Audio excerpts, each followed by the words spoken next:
नमस्कार दोस्तों, knowledge with Surjit channel पर एक बार पुनः आपका स्वागत है। आज हम चाइल्ड डेवलपमेंट एंड पेडागोजी यानी कि बाल विकास एवं शिक्षा शास्त्र में अगले टॉपिक पर चर्चा करेंगे।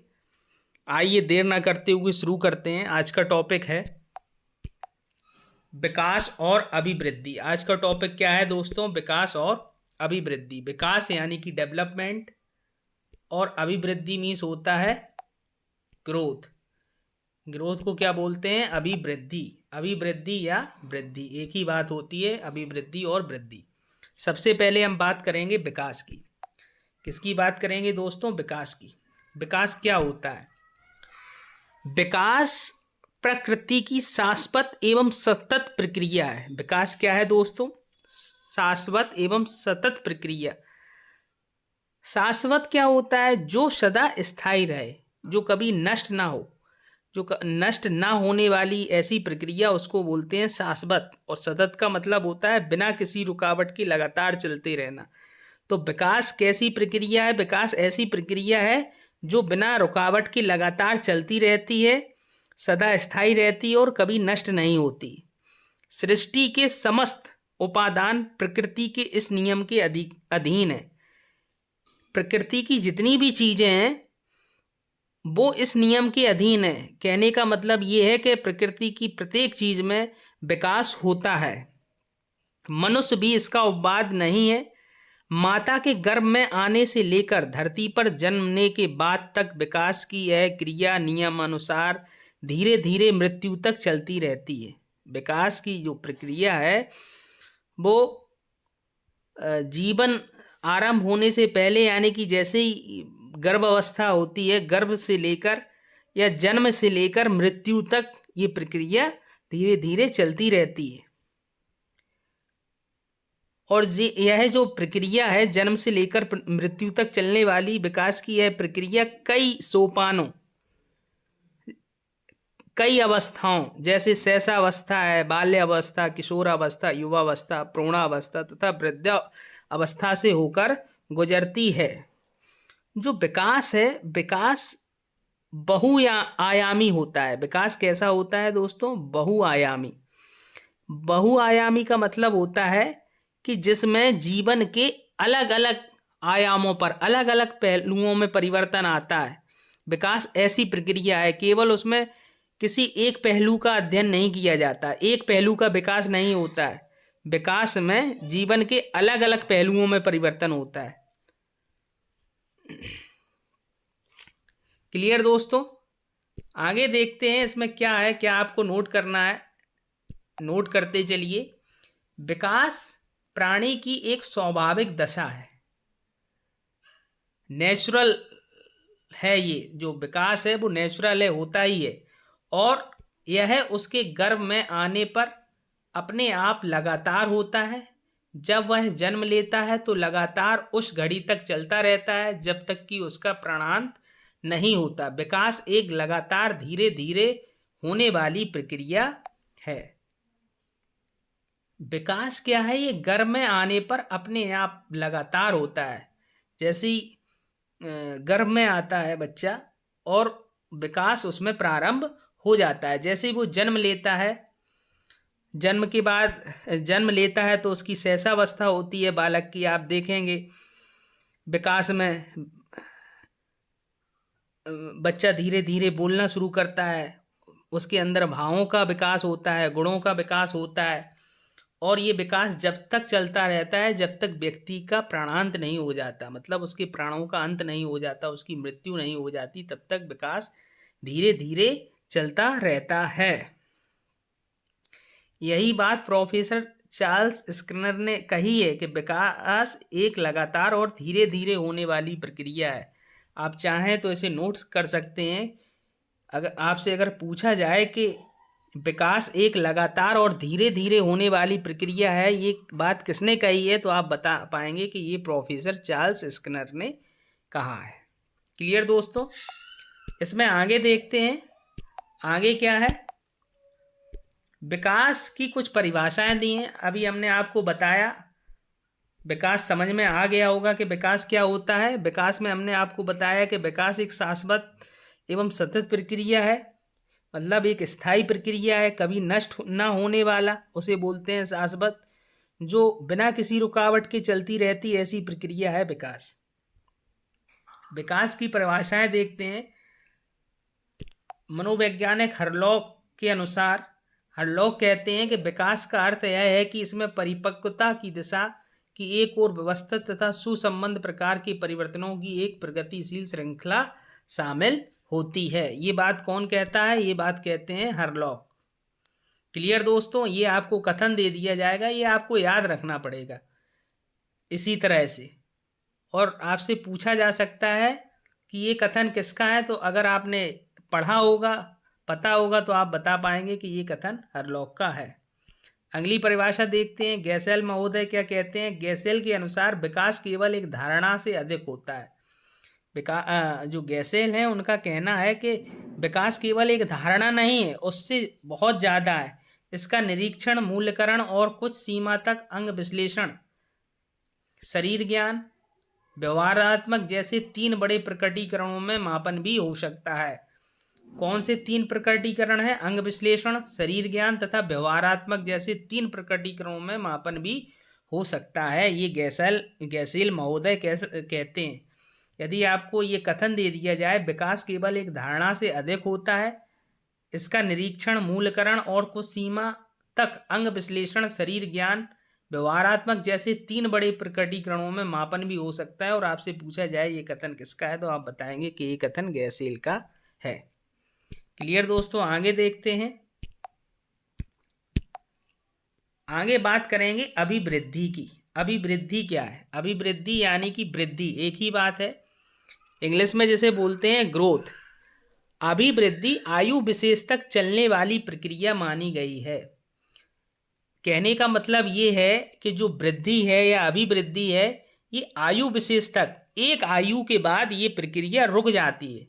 आयु विशेष तक चलने का तात्पर्य ये है कि एक निश्चित आयु तक ये प्रक्रिया होती है वृद्धि की, अभिवृद्धि की, उसके बाद ये प्रक्रिया रुक जाती है, जिसे देखा और मापा जा सकता है। यह एक परिमाणात्मक प्रक्रिया है। इसे कैसे देखा जा सकता है? जैसे कोई बालक अभी शैशवावस्था में है, शैशवावस्था का मतलब जन्म से लेकर 5 या 6 वर्ष की अवस्था तक, आप अभी उसे देखेंगे शैशवावस्था में, उसके बाद 5-6 साल के बाद आप उससे मिलते हैं, तो आप देखेंगे कि बच्चे के जो शरीर है उसका विकास हो चुका होगा।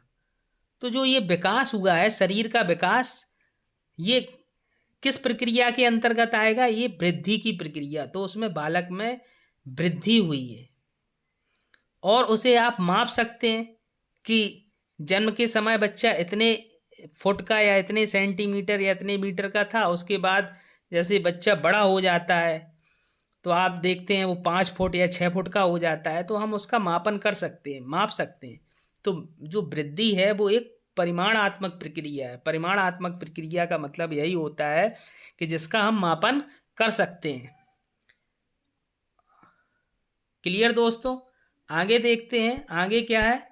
प्रोफेसर सोरेनसन ने इसके संबंध में कहा है कि विकास एक गुणात्मक स्थिति है, जबकि वृद्धि परिमाणात्मक होती है। जो प्रोफेसर सोरेनसन कहते हैं कि जो विकास है वो परिमाणात्मक भी है और गुणात्मक भी है, जबकि वृद्धि कैसी है? परिमाणात्मक है। क्लियर दोस्तों? आगे देखते हैं। वृद्धि और विकास में कुछ महत्वपूर्ण अंतर है। हम वृद्धि और विकास में कुछ महत्वपूर्ण अंतर देखेंगे, जिससे बिल्कुल स्पष्ट हो जाएगा कि वृद्धि और विकास होता क्या है। उन अंतरों के माध्यम से हम समझने का प्रयास करेंगे कि वृद्धि और विकास क्या होता है। सबसे पहले अंतर दिया है, वृद्धि का तात्पर्य कोशिकीय विकास से है, जबकि विकास का तात्पर्य वृद्धि के फलस्वरूप शरीर में आने वाले विभिन्न परिवर्तनों के समूह से है। कोशिकीय विकास क्या होता है? कोशिकी का मतलब होता है जो सेल्स जिनसे शरीर बना होता है। वृद्धि का तात्पर्य शरीर के विकास से है। कोशिकाओं का विकास होना क्या है? वृद्धि है। जबकि विकास का तात्पर्य वृद्धि के फलस्वरूप शरीर में आने वाले विभिन्न परिवर्तनों से है। जैसे जो बालक होता है उसमें कई प्रकार के विकास होते हैं, जैसे सामाजिक विकास होता है बालक का, संवेगात्मक विकास होता है, शारीरिक विकास होता है। ये सब किसके अंतर्गत आएंगे? आपके विकास के अंतर्गत। और वृद्धि, वृद्धि क्या है? वृद्धि एक कोश की विकास है, जिसमें कोशिकाओं का विकास होता है, शरीर का विकास होता है। क्लियर? वृद्धि एकांकी प्रक्रिया है, जबकि विकास आयामी प्रक्रिया है। अभी हमने आपको बताया था कि बहुआयामी प्रक्रिया कैसे है। इसे बहुआयामी प्रक्रिया इसलिए कहते हैं क्योंकि बच्चे के जीवन के कई अलग अलग पहलुओं में परिवर्तन होता है, इसलिए विकास कैसी है? बहुआयामी प्रक्रिया है। लेकिन वृद्धि एकांकी प्रक्रिया है। वृद्धि में केवल एक ही पहलू में आपको परिवर्तन देखना पड़ेगा, जिसका आप मापन कर सकते हैं उसके शरीर में। बच्चा छोटा होगा तो उसके हाथ पैर छोटे होंगे, सिर छोटा होगा। जब बच्चे की उम्र बढ़ेगी तो उसका शरीर, उसकी शरीर की वृद्धि होगी, उसकी कोशिकाओं में वृद्धि होगी। तो जो वृद्धि है वो एकांकी प्रक्रिया है, जबकि विकास बहुआयामी प्रक्रिया है।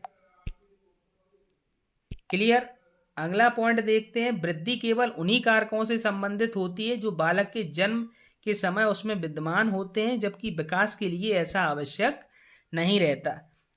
वृद्धि किन कारकों से संबंधित होती है? जो जन्म के समय उसमें होते हैं, विद्यमान रहते हैं, ऐसे कारक। और जबकि विकास के लिए ये जरूरी नहीं होता है कि जो जन्म के समय जो कारक हों तभी विकास होगा। नहीं, विकास ये ऐसा जरूरी नहीं है, ऐसा निश्चित नहीं है। अभी आप देखेंगे कि विकास पर, बालक का जो विकास है उस पर किन किन चीज़ों का असर पड़ता है, क्या क्या कारण हो सकते हैं। अगला पॉइंट देखते हैं। अगला पॉइंट है, अंतर देख रहे हैं। अगला अंतर है, वृद्धि के घटक मूर्त होते हैं, जबकि विकास के घटक अमूर्त होते हैं। जो वृद्धि है उसके घटक कैसे होते हैं? मूर्त। मूर्त का मतलब होता है कोई चीज भौतिक रूप में होना। भौतिक रूप का मतलब है उसे हम देख सकते हैं, उसे हम छू सकते हैं। वो क्या होता है? मूर्त रूप होता है। तो जो वृद्धि है उसके कैसे घटक होते हैं? मूर्त घटक हैं। जबकि विकास के घटक कैसे होते हैं? अमूर्त होते हैं। अमूर्त का मतलब जो भौतिक रूप में नहीं होते, जैसे कोई विचार है, भावना है, गुण है, जैसे कोई बात कहना, कथन कहना, ये क्या है? सभी अमूर्त रूप हैं। और मूर्त रूप क्या होता है? जो भौतिक रूप में होता है। तो वृद्धि के जो घटक हैं वो मूर्त होते हैं, जबकि विकास के घटक कैसे होते हैं? अमूर्त होते हैं। क्लियर? आगे बात करते हैं, अगला पॉइंट देखते हैं, अगला अंतर देखते हैं। अगला अंतर क्या है? वृद्धि का संबंध शारीरिक अंगों से है, जबकि विकास का संबंध उनके गुणों से है। अभी हमने आपको बताया कि अमूर्त रूप क्या होता है? जिसमें कोई विचार हो, भावना हो, गुण हो। तो वृद्धि का संबंध किससे है? शारीरिक अंगों से। शारीरिक अंगों में वृद्धि होना ही क्या कहलाती है? वृद्धि कहलाती है, अभिवृद्धि कहलाती है। जबकि जब बालक के विकास, उनके गुणों का विकास होता है तो वो क्या कहलाता है? विकास कहलाता है। क्लियर? अगला अंतर देखते हैं। अगला अंतर क्या है? अगले अंतर में बताया गया है कि वृद्धि एक निश्चित दिशा एवं गति होती है। वृद्धि की एक निश्चित दिशा एवं गति होती है जो एक सीमा तक ही होती है, जबकि विकास को निश्चित दिशा एवं गति प्रदान की जाती है जिसकी कोई सीमा नहीं होती। इनका कहने का तात्पर्य ये है कि जो वृद्धि है वो एक निश्चित दिशा एवं गति में होती है। एक समय के बाद वृद्धि अपने आप रुक जाती है। जैसे अगर हम शरीर की वृद्धि, जैसे हम उसकी लंबाई की बात करें तो आप देखेंगे कि जैसे किसी बालक की या किसी व्यक्ति की लंबाई देखें, वो 5 फुट का है, तो एक समय आएगा कि उसकी जो लंबाई है वहीं पर रुक जाएगी। जैसे शरीर का मोटापा है, आप देखेंगे कि वो उसका जो शरीर का मोटापा है एक समय के बाद रुक जाएगा, फिर बढ़ेगा नहीं। या हड्डियों का जो विकास है वो एक समय के बाद रुक जाएगा, आगे नहीं होगा। एक सीमा होती है, जबकि विकास को एक निश्चित दिशा एवं गति प्रदान की जाती है। आप विकास को जिस दिशा में ले जाएंगे और जिस गति में ले जाएंगे, विकास उसी तरह से होगा, जिसकी और उसकी कोई सीमा नहीं होती विकास की। क्लियर दोस्तों। आगे देखते हैं अगला पॉइंट, वृद्धि विशेष आयु तक चलने वाली प्रक्रिया है, जबकि विकास जन्म से मृत्यु तक चलने वाली प्रक्रिया है। जो वृद्धि है वो विशेष आयु तक, एक निश्चित, अभी हमने आपको बताया कि एक निश्चित आयु तक जो वृद्धि होती है वो एक निश्चित आयु तक होती है, जबकि विकास व्यक्ति जब से जन्म लेता है और जन्म से लेकर जब तक उसका प्राणांत नहीं हो जाता, प्राणों का अंत नहीं हो जाता, उसकी मृत्यु नहीं हो जाती, तब तक ये विकास की प्रक्रिया चलती रहती है। विकास अभी हमने आपको बताया था कि जो विकास है ये कई अवस्थाओं में आपको देखने को मिलेगा, जैसे शैशवावस्था है, बाल्यावस्था है, किशोरावस्था है, युवावस्था है, प्रौढ़ावस्था है, वृद्धावस्था है। जब तक व्यक्ति की मृत्यु नहीं हो जाती, उसका अंत नहीं हो जाता, तब तक ये प्रक्रिया चलती रहती है विकास। इसीलिए कहा जाता है कि जो विकास है वो सतत है एवं शाश्वत है। क्लियर दोस्तों। आगे देखते हैं अगला पॉइंट। अगला अंतर क्या है? अगला अंतर बताया गया है, अभिवृद्धि का क्षेत्र सीमित होता है जबकि विकास का क्षेत्र व्यापक होता है। जो विकास का क्षेत्र है वो बहुत बड़ा है, उसकी लिमिट नहीं है, जबकि अभिवृद्धि का क्षेत्र कैसा है? सीमित है। अगला अंतर क्या है? विकास में दो विरोधी गुण पाए जाते हैं। जो विकास होता है उसमें दो विरोधी गुण पाए जाते हैं, दो अपोजिट क्वालिटीज पाई जाती हैं। कैसे?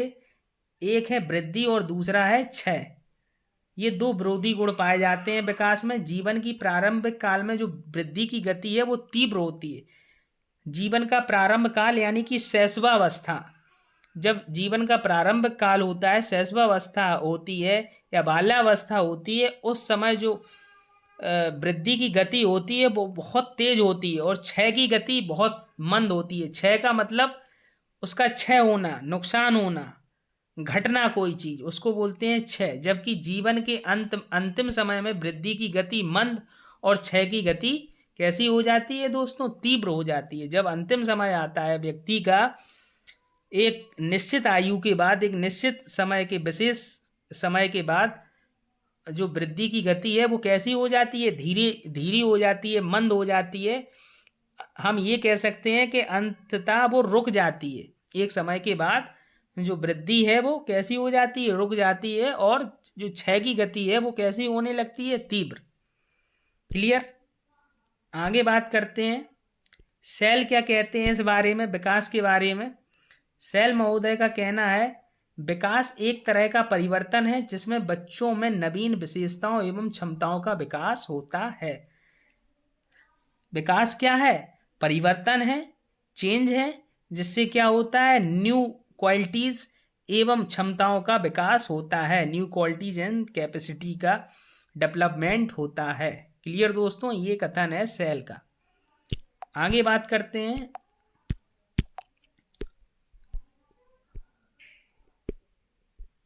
आगे देखेंगे विकास के कारण, कॉज ऑफ डेवलपमेंट के क्या कारण है।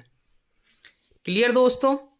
यहाँ आपको अभी हमने विकास और वृद्धि बताई कि विकास क्या होता है, वृद्धि क्या होती है, उसमें कुछ अंतर भी बताए, अंतर के माध्यम से समझाने का प्रयास किया, तो आपको समझ में आया होगा। अगर आपको कोई डाउट है तो आप कमेंट करके पूछ सकते हैं। अब बात करेंगे विकास के कारणों की। विकास के कारणों में पहला कारण है परिपक्वन। परिपक्वन क्या मतलब होता है? क्या होता है परिपक्वन? परिपक्वन का तात्पर्य व्यक्ति के आंतरिक अंगों के प्रौढ़ होने से है। आंतरिक अंगों के प्रौढ़ होने से है और उन गुणों के विकसित होने से है जो उसे वंश परंपरा से प्राप्त होते हैं। वंश परंपरा का मतलब होता है कि जो गुण व्यक्ति के माता पिता में थे, जो गुण किसी माता पिता में थे और वही गुण बच्चों में या बच्चियों में, बेटे या बेटियों में आ जाना ही क्या होता है? वंश परंपरा वाले गुण होते हैं। बालक के विकास में परिपक्वन की प्रक्रिया का प्रभाव जन्म से लेकर तब तक पड़ता है जब तक कि मांसपेशियां एवं स्नायुविक दृढ़ता और प्रौढ़ता पूरी तरह प्राप्त नहीं हो जाती। मांसपेशीय एवं स्नायुविक दृढ़ता का मतलब होता है जब तक कि उसका जो शारीरिक विकास है वो पूरा नहीं हो जाता, हड्डियों का विकास उनमें पूर्णता नहीं आ जाती, मजबूती उनका विकास रुक जाता है। वही होता है मांसपेशी एवं स्नायुविक दृढ़ता। क्लियर? तो आपको समझ में आ गया। परिपक्वन क्या है? परिपक्वन का क्या मतलब है? व्यक्ति के आंतरिक अंगों में प्रौढ़ होने से।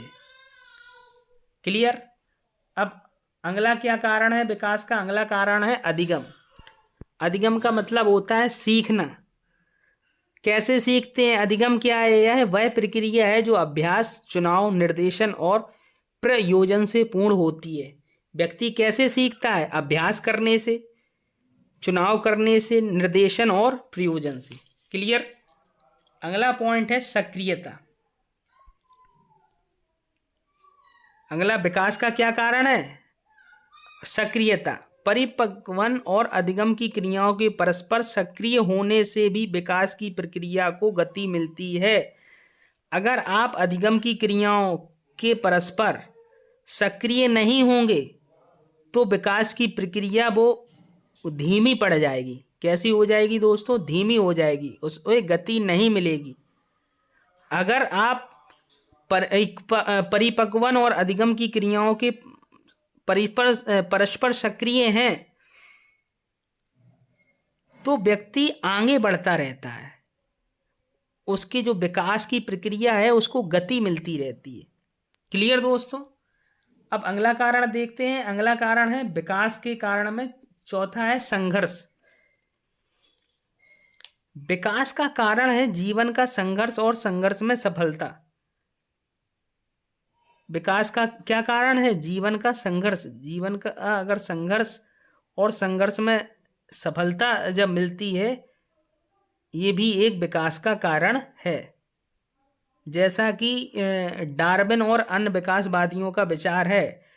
डार्विन क्या कहते हैं कि जीवन का संघर्ष और संघर्ष में सफलता के कारण ही मनुष्य का विकास होता है, यही विकास का कारण है।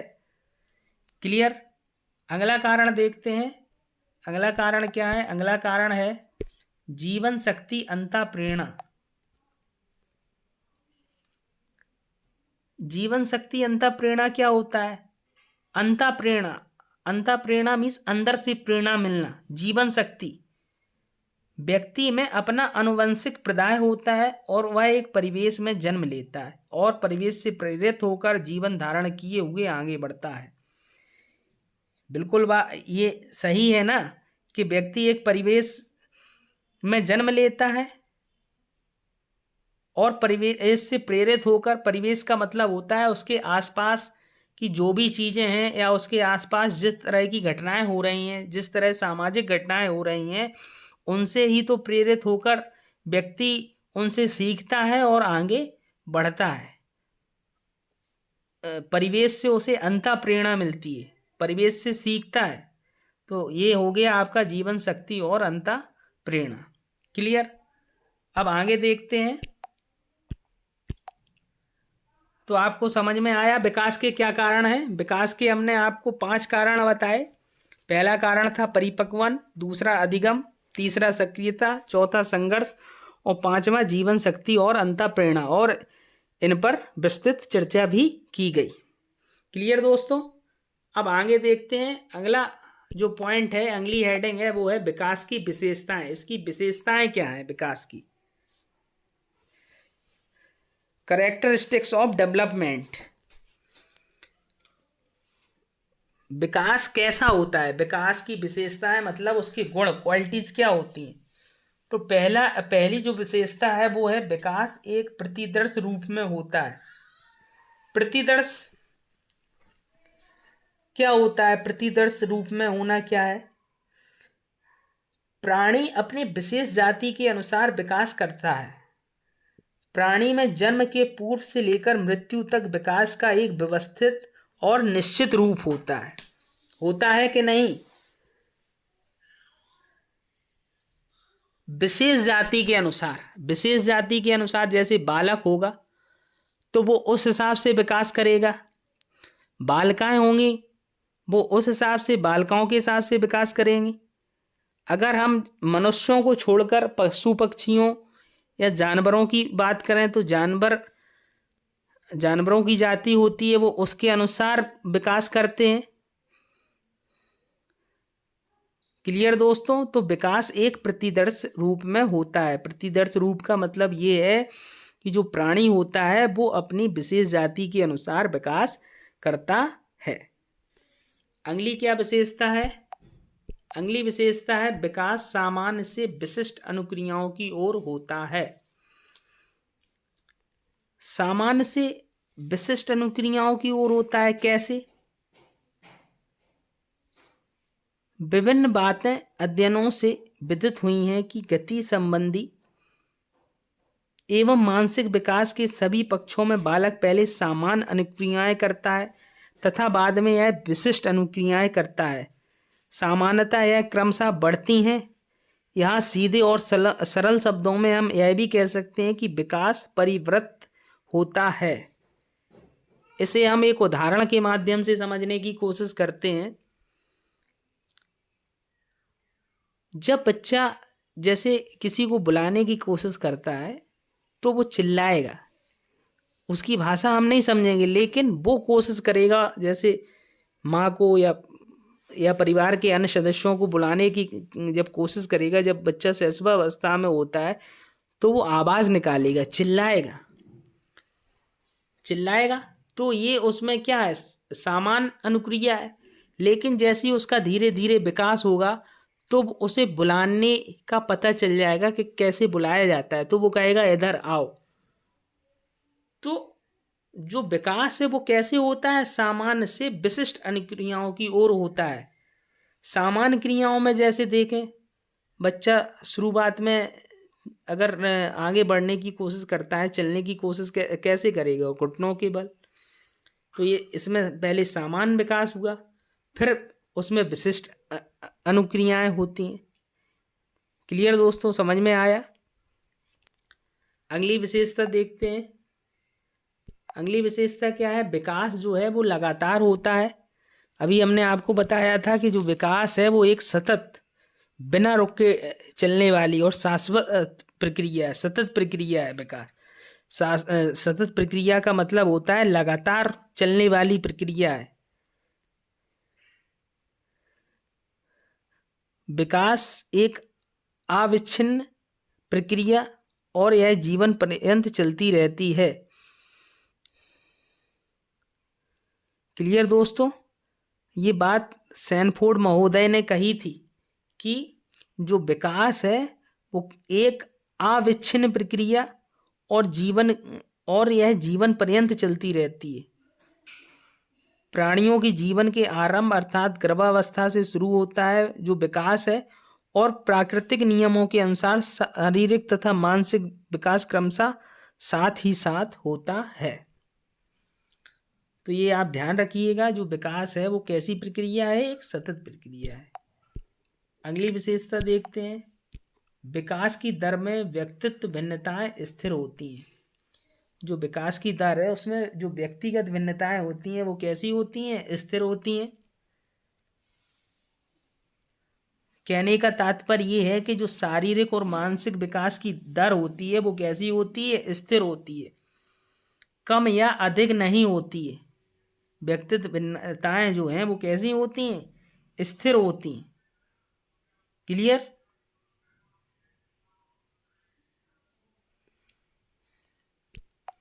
अगली विशेषता देखते हैं। अगली विशेषता में बताया गया है कि शरीर के विभिन्न भागों के लिए विकास विभिन्न दर्पण होता है। शरीर के विभिन्न भागों के लिए विकास विभिन्न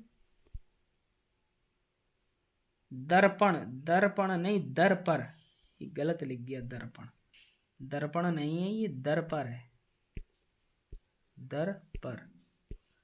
शरीर के विभिन्न भागों के लिए विकास विभिन्न दर पर होता है। कैसे? शरीर के विभिन्न भागों का विकास अपनी प्राकृतिक आवश्यकता के आधार पर विभिन्न समय से विभिन्न दर से होता है। जैसे अगर उदाहरण से समझने की कोशिश करें, जो मस्तिष्क है वो 6 से 8 वर्ष के आसपास परिपक्व नाप का हो जाता है।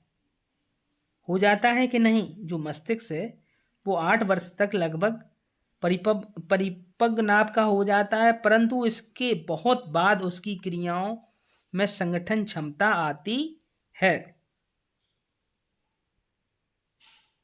तो इसीलिए कहा गया है कि शरीर के विभिन्न भागों के लिए विकास विभिन्न दर पर होता है। क्लियर? अगला पॉइंट देखते हैं। अगली विशेषता देखते हैं। विकास में अधिकतर लक्षण परस्पर संबंध होते हैं। विकास में अधिकतर लक्षण कैसे होते हैं? परस्पर संबद्ध होते हैं।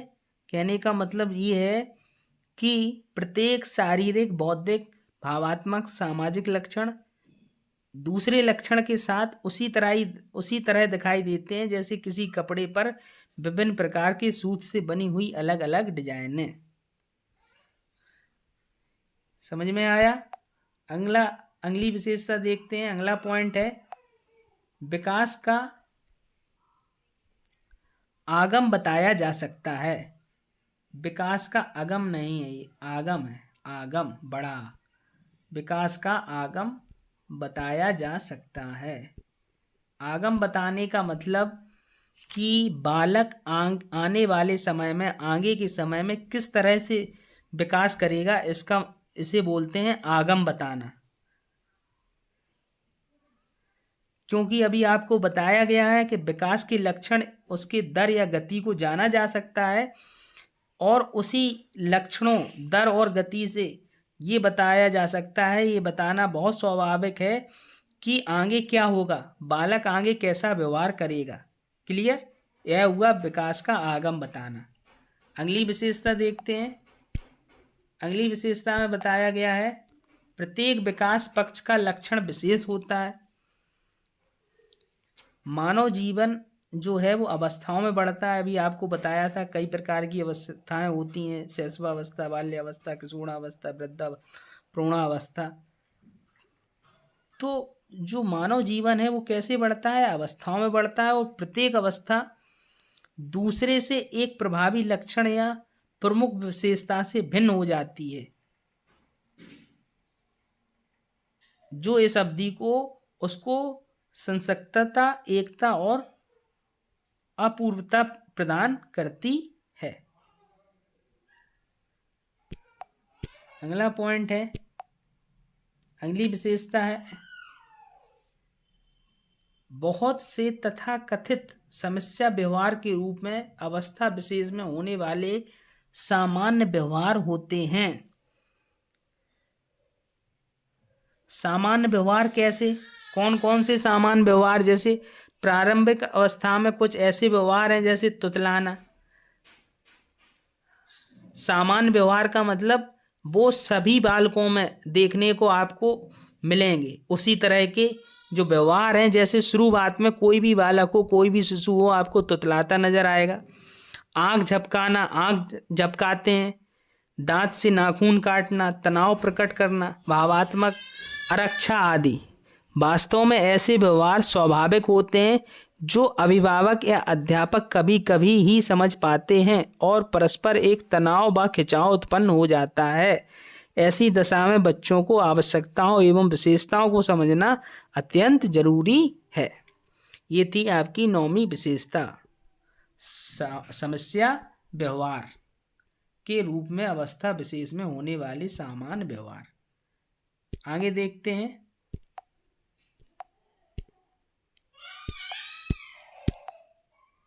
अगली विशेषता देखते हैं। प्रत्येक व्यक्ति सामान्यतः प्रत्येक बड़ी विकासावस्था से होकर गुजरता है। निश्चित है, ऐसा होता है कि प्रत्येक जो व्यक्ति है वो सामान्यतः प्रत्येक बड़ी विकास अवस्था से होकर गुजरता है। प्रत्येक बड़ी विकास अवस्था से होकर गुजरने का मतलब है धीरे धीरे उसका विकास होता है। जैसे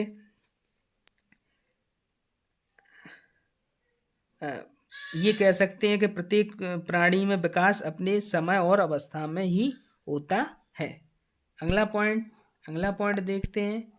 अगली विशेषता देखते हैं। विकास की दृष्टि से जीवन का आधारिक समय बाल्यावस्था है। विकास की दृष्टि से जो जीवन का आधारिक समय है वो क्या है?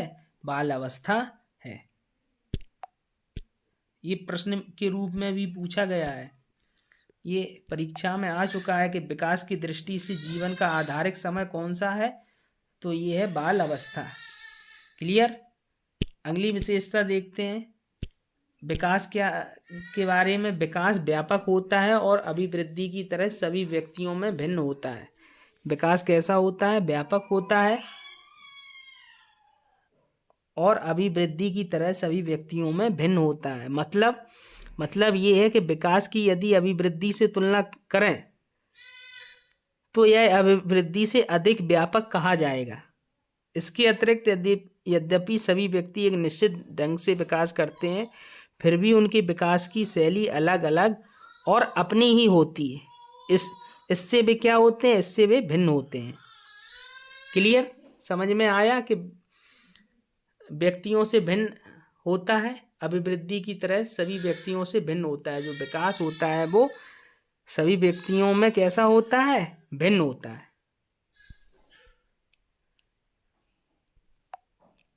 आगे देखते हैं। अभी हमने आपको बताए थे विकास के सिद्धांत और नियम पढ़ेंगे। अभी हमने आपको क्या बताया था? विकास के कारण, विकास की विशेषताएं। अभी बात कर रहे थे हम विकास की विशेषताओं पर। अब हम पढ़ेंगे विकास के सिद्धांत और नियम। तो क्या क्या सिद्धांत हैं वो हम देखेंगे। विकास के कौन कौन से सिद्धांत हैं? पहला सिद्धांत है मस्तकाधोमुखी सिद्धांत। मस्तकाधोमुखी सिद्धांत क्या होता है? इसके अनुसार पहले सिर बनता है और बढ़ता है, बाद में धड़, हाथ और अंत में पैर। तो मस्तकाधोमुखी सिद्धांत क्या है? मस्तकाधोमुखी सिद्धांत में क्या होता है? इसके अनुसार पहले सिर बनता है, बच्चे का, बालक के सिर का निर्माण होता है, बाद में धड़ का मतलब सिर के नीचे का हिस्सा, हाथ और उसके बाद हाथ का निर्माण होता है और अंत में पैर। तो समझ में आया कि मस्तकाधोमुखी सिद्धांत क्या है? इस नियम के अनुसार मानव विकास की प्रक्रिया सिर से पैर की ओर अग्रसर होती है। क्लियर दोस्तों। अर्थात गर्भावस्था में सबसे पहले सिर, फिर धड़, फिर अंग, फिर उंगली और नाखून का निर्माण होता है। यह है विकास का मस्तकाधोमुखी विकास क्रम।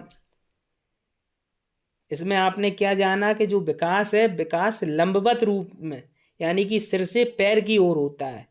बालक पहले सिर और हाथ पर नियंत्रण करना सीखता है, तत्पश्चात टांगों पर नियंत्रण करना सीखता है और भ्रूणावस्था से लेकर बाद की सभी अवस्थाओं का विकास क्रम यही रहता है। क्लियर। समझ में आया मस्तकाधोमुखी सिद्धांत? सबसे पहले सिर बनता है और बढ़ता है, बाद में धड़ बनता है, उसके बाद हाथ बनते हैं और अंत में क्या बनते हैं? पैर की अंगुलियां, नाखून। इस तरह से विकास होता है। क्लियर। अब अगला सिद्धांत देखते हैं। अगला सिद्धांत क्या है? निकट से दूर का सिद्धांत। अगला सिद्धांत क्या है? निकट से दूर का सिद्धांत। इस सिद्धांत के अनुसार पहले केंद्र के निकट के अंगों का विकास होता है। जो केंद्र के निकट जो अंग होते हैं उनका विकास होता है और बाद में केंद्र से दूर के अंगों का विकास होता है। जो केंद्र से दूर अंग होंगे उनका विकास होगा। इस सिद्धांत को मध्यवाय विकास का सिद्धांत या सामीप्यता विकास का सिद्धांत भी कहते हैं। यदि आपसे पूछ लिया जाए कि निकट से दूर का सिद्धांत को और किस सिद्धांत के नाम से जाना जाता है, तो आप बताएंगे कि मध्यवाय विकास का सिद्धांत भी और सामीप्यता विकास का सिद्धांत भी कहते हैं। समीप्यता। क्लियर दोस्तों। इसमें आपने क्या जाना? सामीप्यता विकास के सिद्धांत में या मध्यवाय विकास के सिद्धांत में आपको बताया गया कि पहले केंद्र के निकट के अंगों का विकास होता है। मतलब विकास का जो क्रम है वो केंद्र से बाहर की ओर होता है। अगर केंद्र की हम बात करें तो सबसे पहले रीढ़ की हड्डी का विकास होगा और उसके बाद भुजाओं का, फिर हाथ की अंगुलियों का और उसके बाद संयुक्त विकास होता है। ये था आपका निकट से दूर का सिद्धांत। क्लियर। अब अगला सिद्धांत देखते हैं। अगला सिद्धांत क्या है? अगला सिद्धांत है सामान्य से विशेष की ओर का सिद्धांत। इस सिद्धांत में क्या है? सामान्य से विशेष की ओर। इस सिद्धांत के अनुसार विकास की जो क्रिया है वो पहले संपूर्ण की दृष्टि से होती है और बाद में अंग विशेष की वृद्धि और विकास होता है। अंग विशेष की वृद्धि और विकास होता है। क्लियर दोस्तों? अगला सिद्धांत देखते हैं। अगला सिद्धांत है विवेकपूर्ण प्रयोग का नियम। विवेकपूर्ण प्रयोग का नियम क्या होता है? इस सिद्धांत के अनुसार मानव प्राणी की विवेकशीलता का क्रमिक विकास उसके प्रयोग में निहित होता है। कहने का तात्पर्य ये है कि ये जो विवेकपूर्ण प्रयोग का नियम है इसके अनुसार मानव प्राणी की जो विवेकशीलता का क्रमिक विकास है वो उसके प्रयोग में निहित होता है। प्रयोग करके ही वो अपने विवेक का प्रयोग करके ही तो, जैसे व्यक्ति अपने विवेक का प्रयोग करता है उस हिसाब से उस किसी कार्य को करता है तो वो उसके विवेक का प्रयोग करके उसका विकास हुआ तो उसे आप कह सकते हैं विवेकपूर्ण प्रयोग, विवेकशीलता का क्रमिक विकास। क्लियर दोस्तों? विवेकपूर्ण प्रयोग का नियम समझ में आया? इस सिद्धांत के अनुसार मानव प्राणी की विवेकशीलता का क्रमिक विकास उसके प्रयोग में निहित होता है। अगला सिद्धांत देखते हैं। अगला सिद्धांत है सुधार का नियम। सुधार का नियम, इसके अनुसार विकास स्वयं में सुधार होता है। वास्तव में मनुष्य का यह गुण है कि अपने पर्यावरण से वह बहुत कुछ सीखता है और ग्रहण करता है, इसके फलस्वरूप उसमें सुधार होता है। सुधार के नियम में क्या बताया है कि जो व्यक्ति होता है या मनुष्य होता है वो अपने परिवेश से सीखता है। अपने आसपास की चारों तरफ की चीजें, जो परिवेश होता है वही तो पर्यावरण है। पर्यावरण क्या होता है? उसके आसपास के का जो परिवेश है उससे सीखता है और ग्रहण करता है परिवेश से, और उसके फलस्वरूप अपने आप में क्या करता है? सुधार करता है। यही क्या है? सुधार का नियम या सुधार का सिद्धांत है। आगे बात करते हैं। अगला सिद्धांत है सहसंबंध और सहगठन का सिद्धांत। विकास वास्तव में एक क्रमिक प्रक्रिया है। विकास क्या है? क्रमिक प्रक्रिया, यानी कि क्रम से चलने वाली प्रक्रिया है। इसलिए प्राणी के सभी अंग, शरीर, मस्तिष्क, बुद्धि, हृदय इत्यादि एक साथ मिलकर कार्य करते हैं। समझ में आया कि सहसंबंध और सहगठन का सिद्धांत क्या है? इसमें ये बताया गया है कि विकास जो वास्तव में है वो एक क्रम से चलने वाली प्रक्रिया है। इसलिए प्राणी के सभी अंग, शरीर हो, मस्तिष्क हो, बुद्धि हो, हृदय हो, ये कैसे काम करते हैं? ये सभी मिलकर काम करते हैं। यही बताया गया है सहसंबंध और सहगठन सिद्धांत में। क्लियर? समझ में आया? अगर कोई डाउट है तो आप कमेंट करके पूछ सकते हैं। अगला सिद्धांत है भिन्नता का सिद्धांत। अगला सिद्धांत क्या है? भिन्नता का सिद्धांत। भिन्नता का सिद्धांत क्या होता है? इसका तात्पर्य है कि प्रत्येक प्राणी का विकास अलग अलग होता है। भिन्नता का सिद्धांत क्या कहता है कि जो प्रत्येक प्राणी है उसका विकास कैसा होता है? अलग अलग होता है, और प्रत्येक अवस्था में इस प्रकार का नियम पाया जाता है। ऐसा नहीं है कि शुरुआत में जन्म के समय, जब जन्म हुआ उस समय तो ये जो नियम है ये लागू है कि विकास अलग अलग हो रहा है, फिर अगली जो अवस्था आई उसमें ये नियम लागू नहीं हो रहा है। ऐसा नहीं होता है। जो भिन्नता का सिद्धांत है इसमें ये बताया गया है कि प्रत्येक प्राणी का विकास अलग अलग होता है और प्रत्येक अवस्था में ऐसा होता है। ऐसा नहीं है कि शैशवावस्था में अलग है और किशोरावस्था में जाके बदल जाए, ऐसा नहीं होता। जो बालक हैं, बालकों का जो विकास है और उनकी वृद्धि है वो कैसे होती है? व्यक्तित्वता के अनुरूप होती है। और जब व्यक्तित्वता के अनुरूप किसी बालक का विकास या बालक की वृद्धि होगी तो वो अलग अलग होगी, क्योंकि हर व्यक्ति की व्यक्तित्वता, हर बालक की अलग अलग होगी, व्यक्तित्वता की नहीं होगी।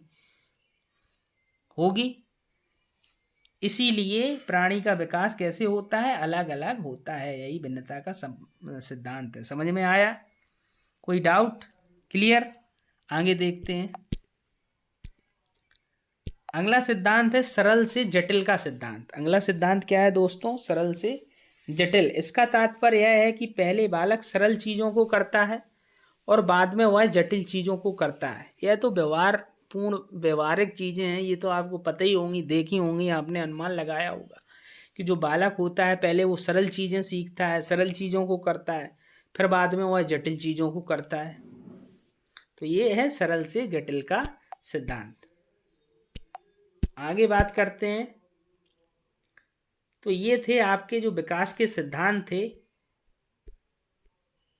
वो ये सिद्धांत थे आपको बताए गए, समझ में आए होंगे उम्मीद करता हूं विकास के सिद्धांत।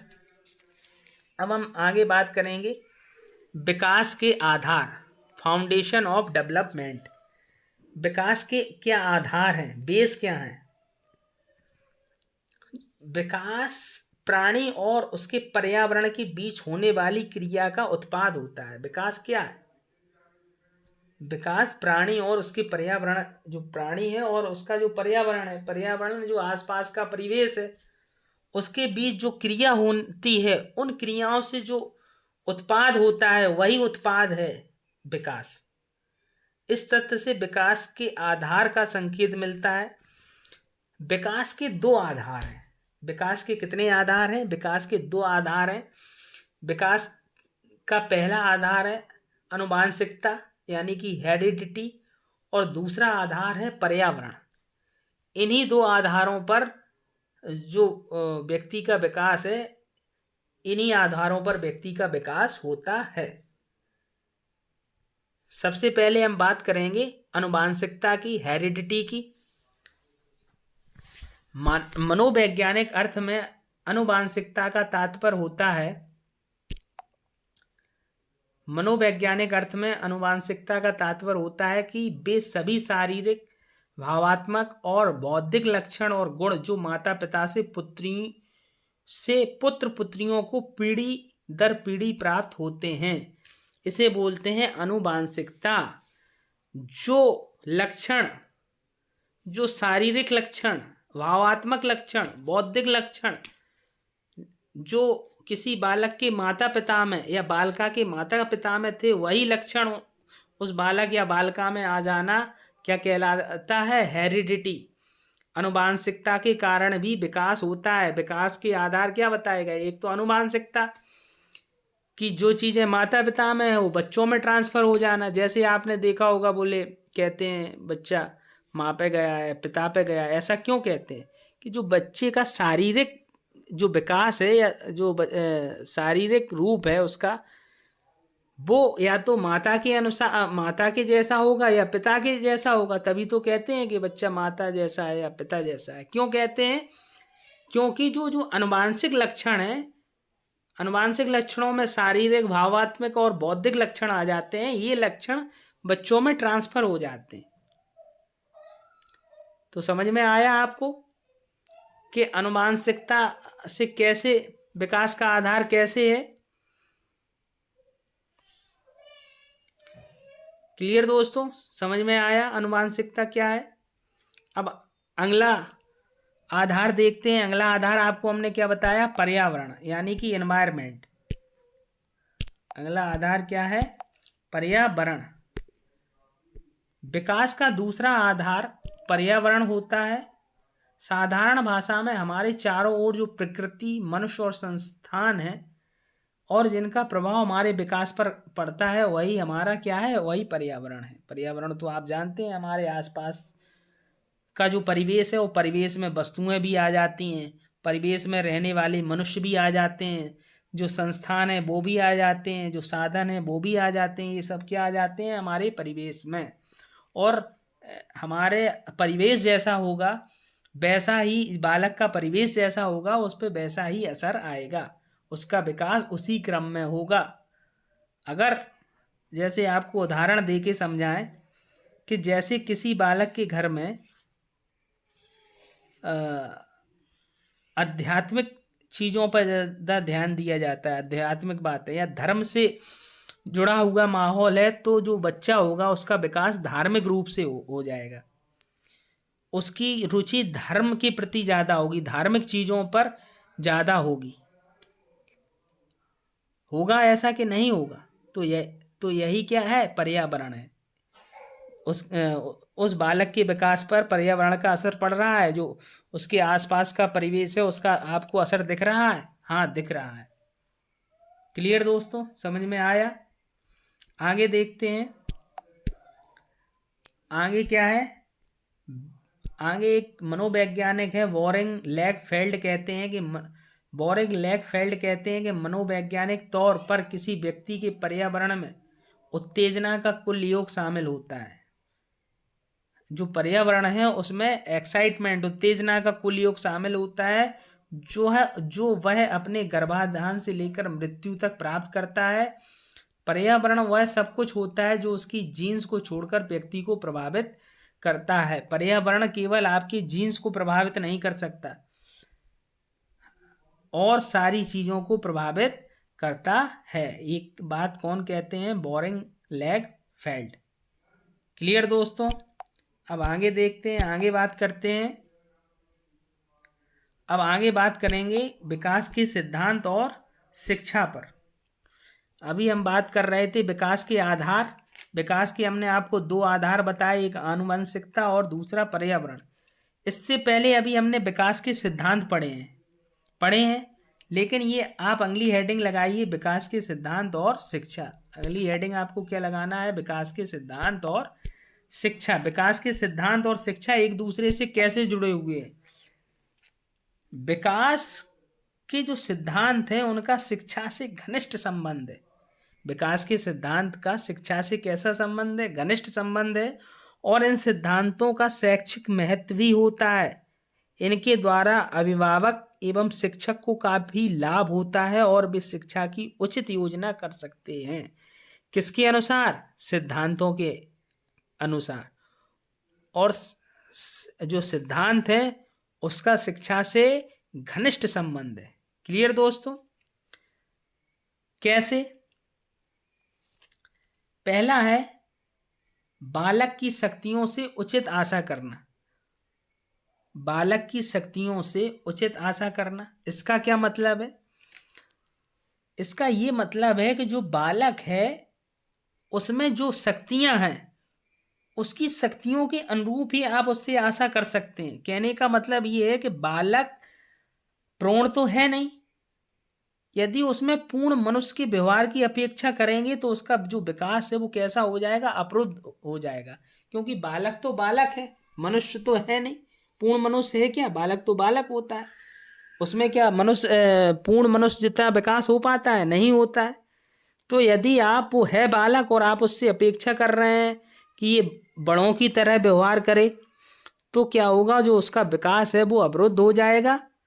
अतएव उसमें उतनी ही आशा होनी चाहिए जितनी उसमें क्षमता हो। क्षमता के अनुरूप ही हमें आशा करना चाहिए।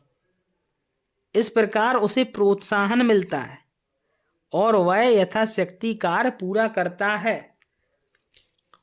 बच्चा पढ़ रहा है कक्षा 1 में, आप उम्मीद कर रहे हैं कि जी हाई स्कूल का मैथ सॉल्व कर लेगा, तो क्या ये संभव है? अगर आप उससे हाई स्कूल का मैथ सॉल्व कराने की आशा करेंगे तो वो बच्चा डीमोटिवेट हो जाएगा। जो उसका विकास है वो रुक जाएगा, अवरुद्ध हो जाएगा, उसे प्रोत्साहन नहीं मिलेगा। अगर आप उससे उतनी ही आशा करेंगे जितनी उसकी क्षमता है, तो उससे बालक को क्या होगा? प्रोत्साहन मिलता है और वह वो काम पूरा जल्दी से जल्दी कर लेता है। तो आपको समझ में आया कि बालक की शक्तियों से उचित आशा करना चाहिए। क्लियर? आगे देखते हैं। अगला है अभिभावक और शिक्षक द्वारा विकास के लिए उचित प्रयत्न करना। अभिभावक और शिक्षक द्वारा विकास के लिए उचित प्रयत्न करना। जैसे हमने ये सिद्धांत पढ़े अभी आपको बताए, तो उन सिद्धांतों को जानकर जो अभिभावक और शिक्षक बालकों के विकास के लिए कम या अधिक प्रयत्न करते हैं, जो सिद्धांत हैं उनको समझते हैं, सिद्धांत बताए गए अभी, उन सिद्धांतों के हिसाब से प्रयत्न करते हैं, विकास की मात्रा भी उसी के अनुकूल होती है। जैसे आप प्रयास करेंगे उसी के अनुकूल क्या होगी, विकास की मात्रा होगी। उपयुक्त वातावरण, सामग्री, साधन, सुविधाएं आदि प्रदान करने से वे अच्छी तरह विकास करते हैं। तो ये जिम्मेदारी बालक और शिक्षकों की है कि विकास के लिए उचित प्रयत्न करना चाहिए। क्लियर। अगला पॉइंट देखते हैं। अगला पॉइंट है भविष्य निर्देशन में सहायता करना। भविष्य निर्देशन में सहायता करना कैसे? विकास के स्वरूप एवं सिद्धांत जानकर माता पिता, अध्यापक सभी लोग उचित निर्देशन देने में समर्थ होते हैं। अगर हम विकास के स्वरूप को, जो विकास के सिद्धांत हैं, प्रिंसिपल हैं, कैरेक्टरिस्टिक्स हैं, उनको नहीं जानेंगे तो क्या हम उचित निर्देशन कर पाएंगे? नहीं कर पाएंगे। तो विकास के स्वरूप एवं सिद्धांत को जानकर माता पिता, अध्यापक सभी लोग उचित निर्देशन देने में समर्थ होते हैं। इससे भविष्य उज्जवल बनता है। अगर सही निर्देशन नहीं मिलेगा बालक को, उसका सही निर्देशन नहीं होगा तो उसका विकास अवरुद्ध हो जाएगा, विकास सही से नहीं होगा। जब विकास सही नहीं होगा तो क्या उसका भविष्य उज्जवल होगा? नहीं। विकास उज्जवल कैसे बनता है? जब हम विकास के स्वरूप को, ये किसकी जिम्मेदारी है? अभिभावक की और शिक्षकों की, कि विकास के स्वरूप को और सिद्धांत को जानकर उचित निर्देशन देने में समर्थ हों, उसे उचित निर्देशन दें। इससे भविष्य उज्जवल बनता है। बालकों को उनकी योग्यता, शक्ति, रुचि के आधार पर व्यवहार करने के लिए तैयार भी कर पाते हैं। इस प्रकार शारीरिक एवं मानसिक विकास में सहयोग देते हैं। तो आपको समझ में आया तीसरा पॉइंट, भविष्य निर्देशन में सहायता करना। तो ये क्या थे? विकास के सिद्धांत और शिक्षा। सिद्धांत और शिक्षा से कैसे एक दूसरे से जुड़े हुए हैं, ये आपको इसमें बताया गया। तो मैं उम्मीद करता हूं कि ये आपको समझ में आ गया होगा। ओके दोस्तों, आज जो भी पढ़ाया गया वो आपको समझ में आया होगा। अगर आपको समझ में नहीं आया है तो आप कमेंट करके पूछ सकते हैं। और जो भी साथी इस वीडियो को देख रहे हैं वो इस वीडियो को लाइक करें अगर उन्हें ये वीडियो पसंद आया तो, और साथ में इस वीडियो को ज़्यादा से ज़्यादा शेयर करें। और यदि चैनल को सब्सक्राइब नहीं किया है तो चैनल को सब्सक्राइब भी कर लीजिए। अब मिलते हैं नेक्स्ट वीडियो में नई जानकारी के साथ। आज के लिए धन्यवाद।